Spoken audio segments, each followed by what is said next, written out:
8 de la mañana, 41 minutos. No, esto sí es una novela muy brava. Óscar Bedoya Piraquive está con nosotros en la FM. Él es sobrino de María Luisa Piraquive, que es la mamá de la senadora Alexandra Piraquive. Muy buenos días, Óscar. Buenos días.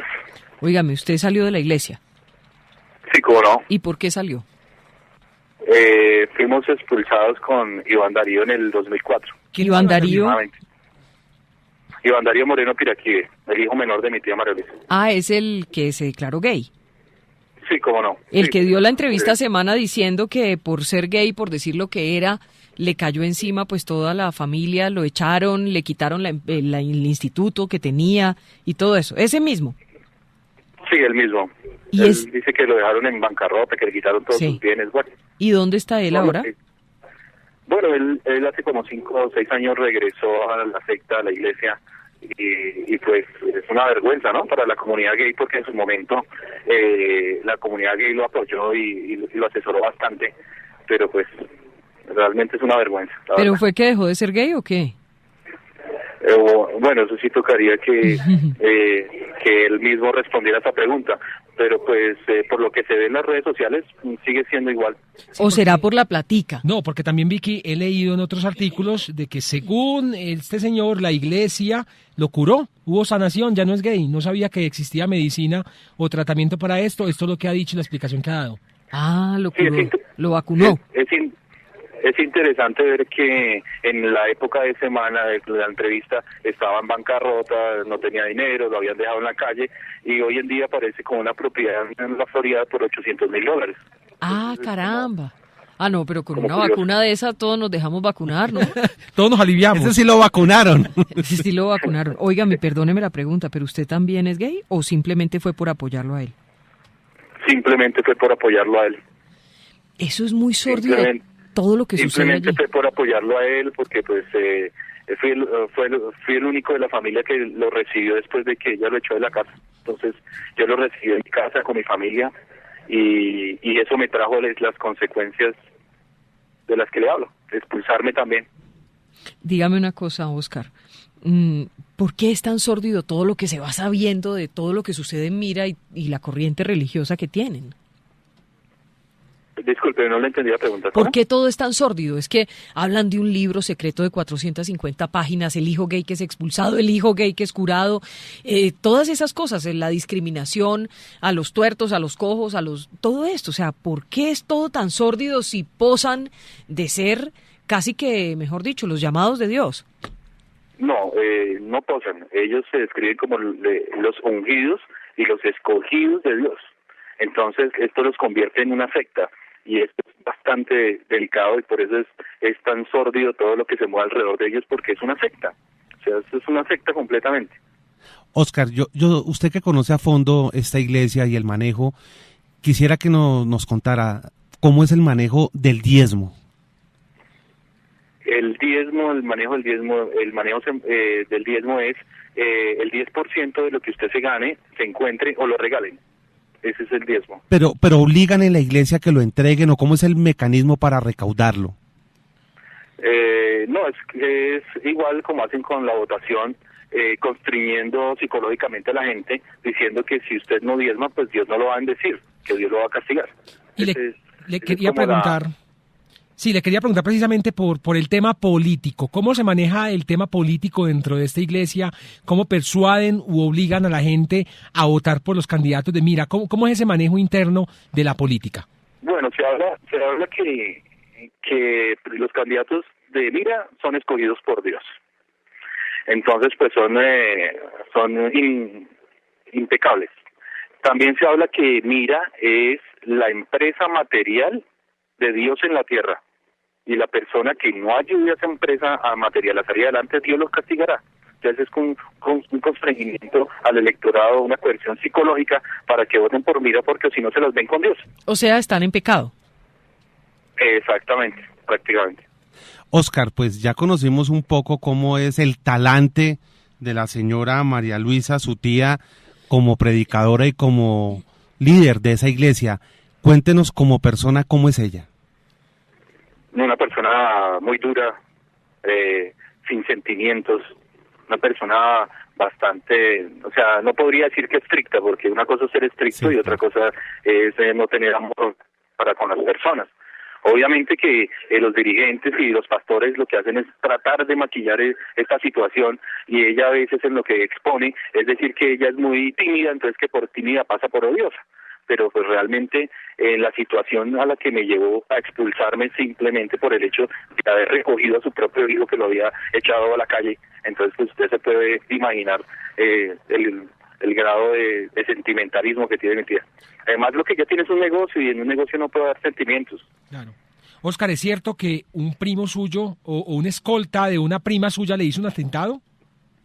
Sí, como no, eso sucedió en la notaría 13, enfrente de 70 personas que habían en la notaría 13, la del pasaje Libertador. Yo estaba investigando allá unos documentos que ellos tenían en ese lugar, y llegó la escolta de mi prima. De la senadora. Sí, la senadora, o el que le servía de escolta, en ese entonces capitán de la policía, Vladimir Rodríguez, hoy en día mayor, que fue el edecán de la señora María Luisa, de mi tía María Luisa, el día de la celebración de los 40 años de la iglesia. Ay, no. Entonces, hay una denuncia en la fiscalía me dieron 10 días de incapacidad por la golpiza que me dio este señor, y no pasó absolutamente nada. No puede ser. Y es era escolta de la senadora Alexandra Moreno Piraquive, su prima. Sí, ese es como el contacto de la policía que ellos tienen, el contacto con más alto grado hoy en día, que hoy en día es mayor de la policía, y la investigación se esfumó. Oiga, dígame una cosa, ¿qué hacen? ¿Cómo se maneja? Usted perteneció a la iglesia, me imagino, ¿cierto? Sí, claro, yo fui pastor de la iglesia. Bueno, ¿cómo manejan la plata? Cuénteme cómo es el manejo de la plata, del diezmo. No, la plata del diezmo o el dinero de la iglesia es la caja menor de ellos. Eso no hay diferencia entre el diezmo y el bolsillo de ellos. Se puede ver reflejado en las propiedades que tienen solo en el estado de la Florida, que suman 13 millones de dólares. ¿De dónde sacan ese dinero si es que ellos no tienen ninguna empresa aparte de la iglesia y el partido Mira? ¿Cuánto más o menos se calculan los ingresos mensuales de la iglesia? Sí, de ese diezmo, ¿de cuánto puede ser el diezmo? ¿Cuál es el alrededor de esos ingresos? No se podría calcular. Hay un artículo que habla de aquí en Colombia de 1.000 millones mensuales. Entonces es algo que no podría calcular, porque hay iglesias en Panamá, en Estados Unidos, claro, en España, entonces no podría. Aquí hay un artículo que dice, en las redes hay un artículo que dice que 1.000 millones mensuales aquí en Colombia, que son como 180 iglesias las que hay aquí en Colombia. Pero dígame una cosa, Óscar Bedoya Piraquive es primo de la senadora Alexandra Moreno Piraquive y sobrino de la señora María Luisa Piraquive. ¿Quién es la cabeza del manejo de esa plata? Es decir, entregan el diezmo y tiene que haber una persona, un contador, alguien que maneje esa plata, que distribuya la plata, que la maneje, que la recaude. No, pues por la ley manda que haya unas personas organizando eso, ¿no? La fachada es esa, ¿no? Pero sí, realmente la que dispone del dinero y todo es mi tía María Luisa, aunque la contadora es mi prima Marta Cecilia. Y mi otra prima, que es la esposa del senador Baena. O sea, es un negocio familiar. Sí, es un negocio de Venga, familia. Espérese un momentico. Marta Cecilia es ¿quién? La contadora de la iglesia. Espéreme un segundito, Óscar. ¿Marta Cecilia qué? Ella es corredor porque mi tía, la mamá de ella, es del matrimonio, no es de un matrimonio. O sea, pecó. Pecó. Bueno, sí, Marta Cecilia es la contadora. ¿Cuál es el otro la otra prima que mencionó? Raquel, que es la esposa del senador Baena. ¿Y esa también es prima? Sí, claro. También. ¿Y esa qué apellido es? Es corredor también, porque son hermanas. O sea que pecó 2 veces. A ver, ¿y esa Raquel qué hace? Asuntos administrativos en la iglesia. ¿Quién más está? Deme más nombres. Bueno, está Óscar Carrillo, que es el esposo de la hija menor de mi tía María Luisa, también es directivo de la iglesia. Está Andrés Carrillo, que es el dueño de Libertadora de Seguridad, que es uno de los brazos armados de la iglesia, con el Departamento de Seguridad de Mira, que es el otro brazo armado. ¿Ese Andrés Carrillo quién es? ¿Es familiar? Es como un familiar, sí. ¿Pero qué familiaridad tiene? No, es como algo así como adoptado de mi tía. Ah, ya. ¿Cómo trabaja? ¿Usted habla de brazo armado? ¿Cómo así que brazo armado? Sí, claro. O sea, el Departamento de Seguridad tiene armas, por lo tanto es el brazo armado de la iglesia y del partido Mira. Ujú. ¿Sí? ¿Y no se cuántos supone- hombres lo componen? Bueno, alguna vez estuve hablando con un concejal que me preguntó que por qué el senador Carlos Alberto Avena tenía tanta seguridad, que tenía un esquema de seguridad muy grande, que más grande que el del presidente Uribe en su época. Entonces, no, pues realmente exactamente no sé cuántos hombres compone eso, pero es bastante notorio. ¿No se supone que la mejor seguridad es Dios? Se supone, sí, pero ellos prefieren reforzarlos con carros blindados y armas automáticas. Espéreme a ver si hay más nombres. Bueno, entonces íbamos en Marta Cecilia Corredor, Raquel, Óscar Carrillo, Andrés Carrillo, ¿quién más? Bueno, esos son como los directivos, prácticamente, esos son los que manejan el negocio. ¿A usted qué le daban por ser pastor? Bueno, a mí como pastor, ¿qué me daban? Es la primera vez que voy a decir qué era lo que me daban. Sí, por favor, cuéntenos. Bueno, mi trabajo consistía en recolectar los diezmos de la iglesia, de las ferias, alguna iglesia, la iglesia de Zipaquirá, de la iglesia de Guaté. Ujú. Los billetes se empacaban en las bolsas de basura, las monedas en tulas de lona porque eran pesadas, y se llevaban a la casa de mi primo César Eduardo Moreno Piraquí, en ese entonces administrador de la iglesia. Se llevaban a la casa de él, en el sótano pues habían las máquinas contadoras de billetes y las máquinas contadoras de monedas. Y cuando se metían los billetes a las máquinas contadoras de billetes, los billetes que estaban muy viejos, las máquinas tiraban eso al piso. Ujú. Entonces mi sueldo era los billetes viejos que caían en el piso. No Ese le era puedo mi creer. sueldo. ¿Y cuánto se hacía? Bueno, pues... La verdad. La verdad, como unos 3 millones de semanal, algo así. Solo con los billetes viejos. Solo con los billetes viejos. Y uno pensaba que eso era un chiste de que lo que le queda al cura es lo que tiren para arriba y lo que caiga al suelo es lo que le queda al cura, pero aquí vemos que es cierto. Los pastores sí les queda. Les queda también. Espéreme un segundito, sí, Juan Pablo, claro. que es que me parece que esto es No, interesante. Increíble. Y entonces, ¿cuánto? Entonces dice, bueno, semanalmente me quedaban 3 millones a mí de los billetes viejos. ¿Cuánto recaudaban entonces de los buenos? No, pues realmente eso era una cifra muy grande. Démela, por favor, Muy grande. Oscar, sinceramente. No, me parece que usted es muy más- valiente pues, contar esto. Realmente en lo que se hacía en el mes más o menos, yo le calculaba por ahí unos 1.000 millones de pesos. Al En mes. solo Bogotá. Sí. Solo Bogotá. Sí. Solo Bogotá. ¿Cuántas iglesias son, perdón, Vicky, en Colombia y en el continente? Bueno, esa información no la tengo precisa, pero en Colombia es como 180. No recuerdo internacionalmente. Ahí en España, en Panamá, en Venezuela, México. en Argentina, que fue donde capturaron al pastor de la iglesia admitida por nexos con el narcotráfico, con rastros urabeños, que lo capturaron hace un mes. ¿Cómo se llamaba ese? No recuerdo el nombre, pero él fue capturado hace un mes y medio en Argentina, una operación de la Policía Antimafia de Argentina y la DEA. Bueno, venga, Contaban- Oscar, después de que ya contaban ese dinero, de que a usted le quedaban sus 3 milloncitos semanales, ¿qué pasaba con ese dinero y que era llevado ahí en esas bolsas y que era contado y que era en esas bóvedas? ¿Qué pasaba?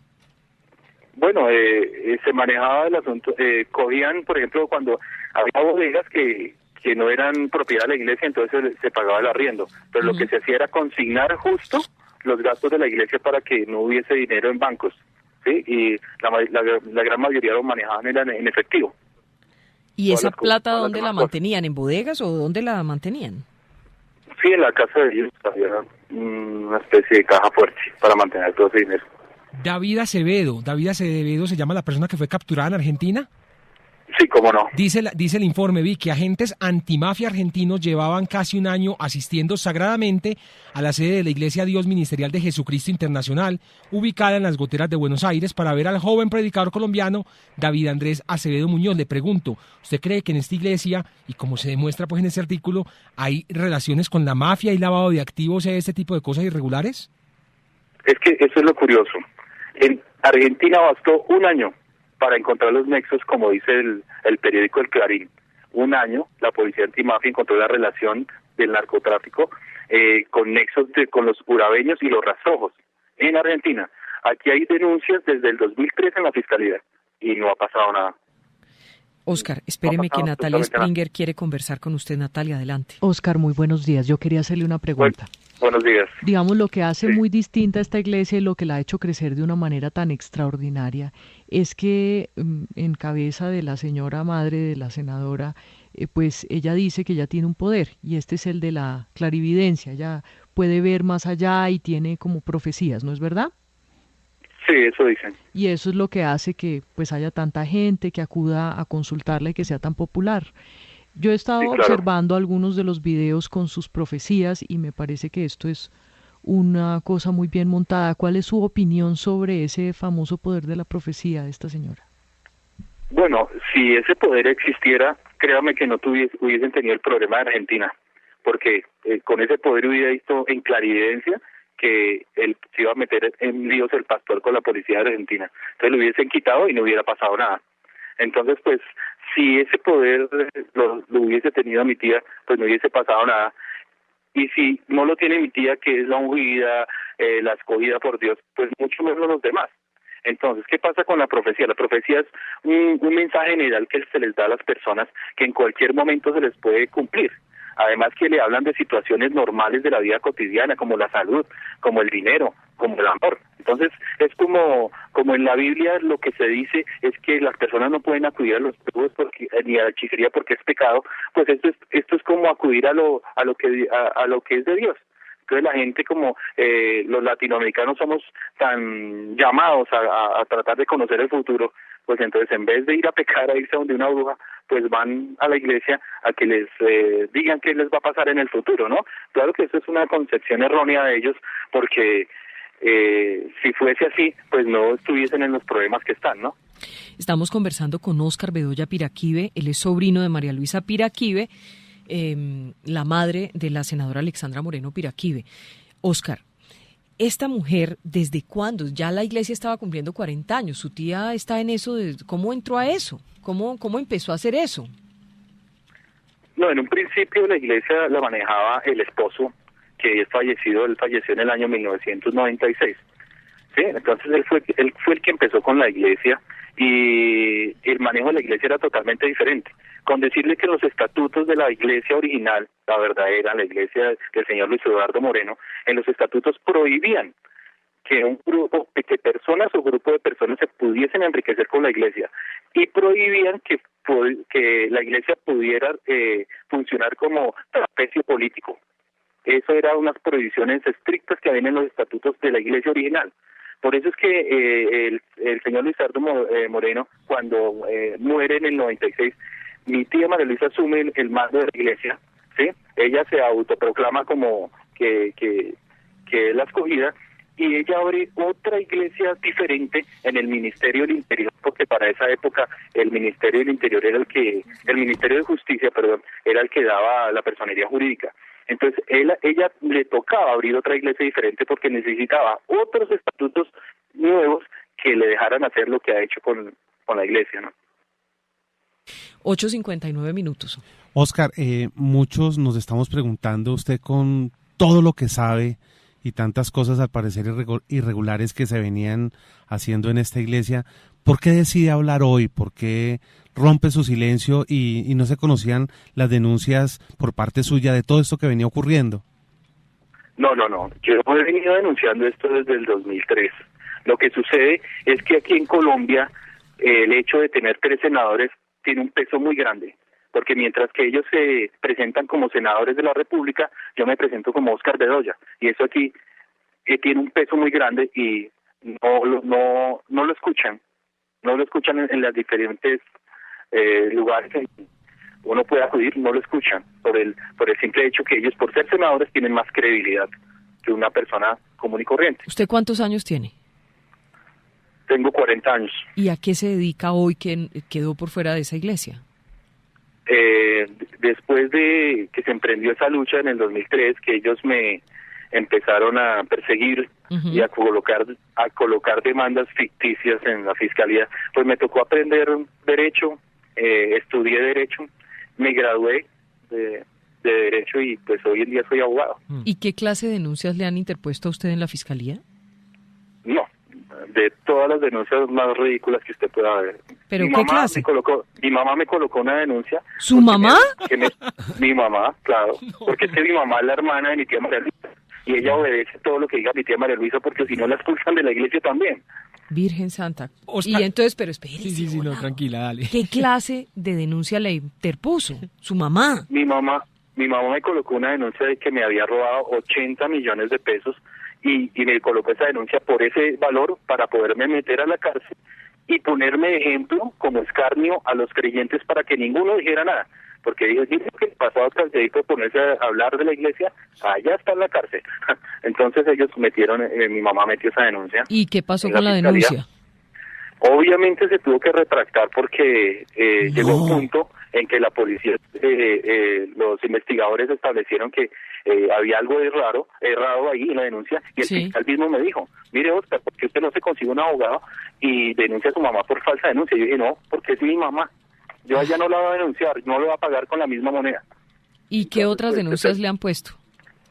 En su momento, la senadora Alexandra me puso una denuncia por calumnia e injuria, de la cual también se tuvo que retractar porque no estaba diciendo mentiras, sino estaba diciendo la verdad.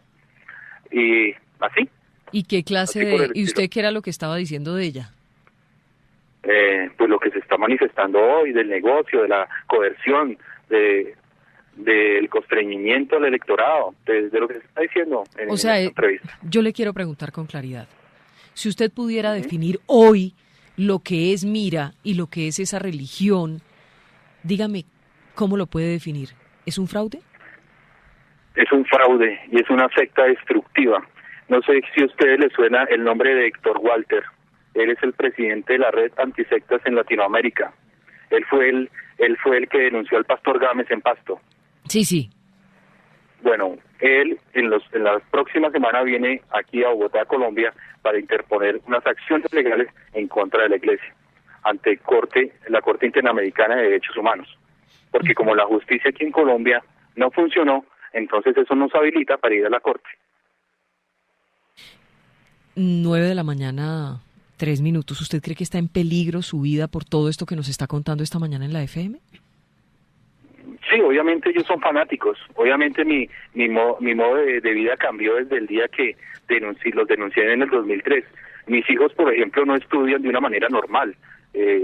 Siempre han vivido resguardados porque el peligro es latente por estos fanáticos. Pero de todas formas, el miedo no me puede callar. Porque si callo, van a haber mucha gente que caigan en esta secta y que van a destruir sus familias, sus vidas, y no quiero ser responsable de eso. Oscar, ¿qué sabe usted del senador Carlos Baena?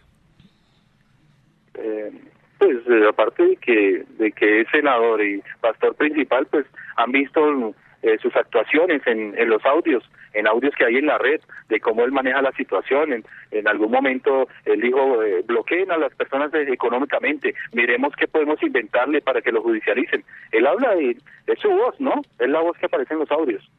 Oscar, esto, pues por lo que yo he escuchado, esto es toda una banda criminal.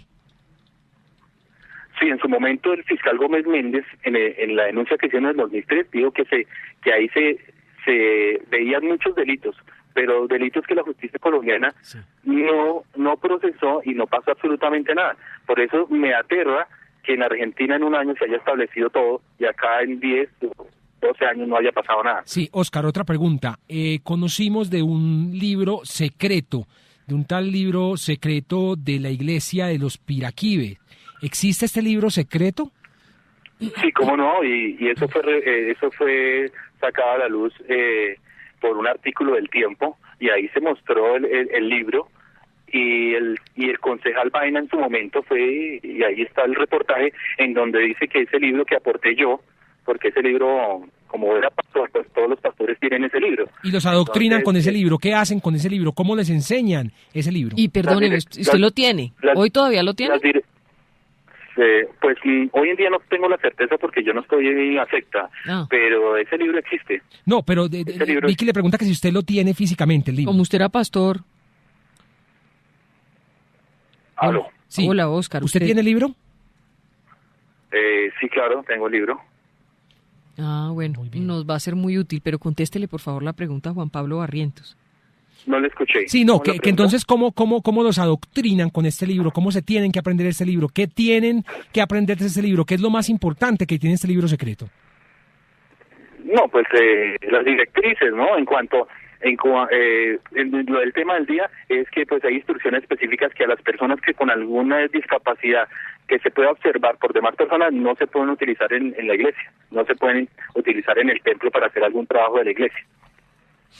9-6. Mire, en el fondo del corazón, esta mujer María Luisa y todos los dirigentes de esta secta, como usted la ha llamado, o de esta iglesia, son conscientes de lo que están haciendo, digamos. Usted lo presenta como si se aprovecharan de la gente. ¿Son conscientes de eso o en realidad pues su fanatismo religioso los lleva a eso?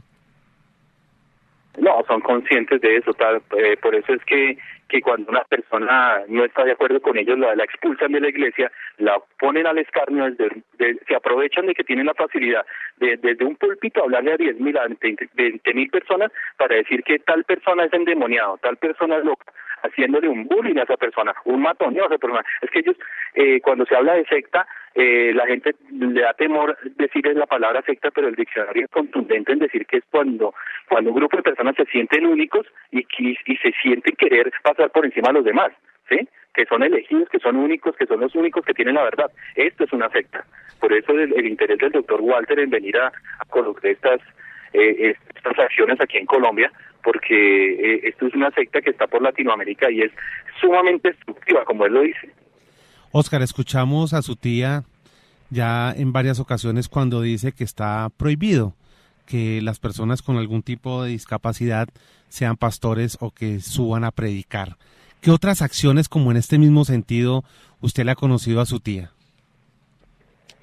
No, pues el trato con las personas, ¿no? O sea, ella no tiene la menor vergüenza para sacarlo de la iglesia. Inclusive hay audios en donde dice que el diablo le tiene miedo a ella, que ella es una fiera, que ella por la iglesia puede hacer cualquier cosa. Hay audios en la red en donde ella habla de esa manera. Usted debe tener muchos videos y audios también en su casa, en sus archivos personales. Pues sí, la verdad tengo muchos documentos acerca de ellos. Creo que ese es, o pensaría yo que ese es mi seguro de vida, ¿no? Porque pues realmente con estas personas que hacen parte de mi familia, pero no puedo negar, su comportamiento es totalmente mafioso. 9:08 a.m, Azuri Chama. Óscar, la pregunta desde Madrid, España. ¿Es cierto que en algunos de los sermones, o por lo menos en las charlas que se da a los fieles, se indica que muchos líderes mundiales han llegado a la presidencia o de hecho han subido la popularidad por haberse hecho miembros de esta iglesia? Eso hace parte del marketing, ¿no? Ellos tratan de que los adeptos miren esa situación. También por eso la discriminación. Ellos quieren que el pastor de la iglesia sea el que mejor esté presentado, el que mejor carro tiene, como para darle esa imagen falsa de que usted estando allá, Dios lo va a bendecir, Dios los va a prosperar. Pero en realidad eso no pasa. Sí, pasan los años y los únicos que prosperan son ellos. Son las 9:09 a.m. Pues es absolutamente increíble toda esta historia que hemos escuchado esta mañana. Casi que uno podría decir que lo que nos ha contado Óscar Bedoya Piraquive, todo lo supuestamente sórdido que ocurre dentro de Mira y de su corriente religiosa, podría convertirse, Natalia, hasta en una prueba judicial. Esta entrevista es muy, pero muy grave. Es muy fuerte. Mire, estoy muy impresionada por varias cosas. En primer lugar, porque él es claro en señalar que más que una ideología religiosa o, digamos, seguir unos preceptos a quienes siguen es a una señora con unas ideas, que maneja eso además con manos de hierro, y que más que las enseñanzas de Dios, lo que ella ha buscado es crear toda una suerte de enseñanzas para adoctrinar y mantener a ese rebaño completamente incauto. Qué cosa tan peligrosa. Porque fíjese usted la pregunta de esta mañana, ¿hasta dónde llega lo que se ha llamado la libertad religiosa? ¿Es esto una religión o es y lo siento mucho por quien se sienta ofendido, realmente ese no es el interés, pero parecería un fraude muy bien montado, ¿no? La señora, hay que verla en los videos, la señora dice que tiene el don de la profecía, pero más parece que tiene el don para embaucar muy fácilmente a la gente, y creo que con eso aquí hay unos congresistas, sí, Natalia, y sin duda esto le debería interesar a la Corte Suprema de Justicia. Claro.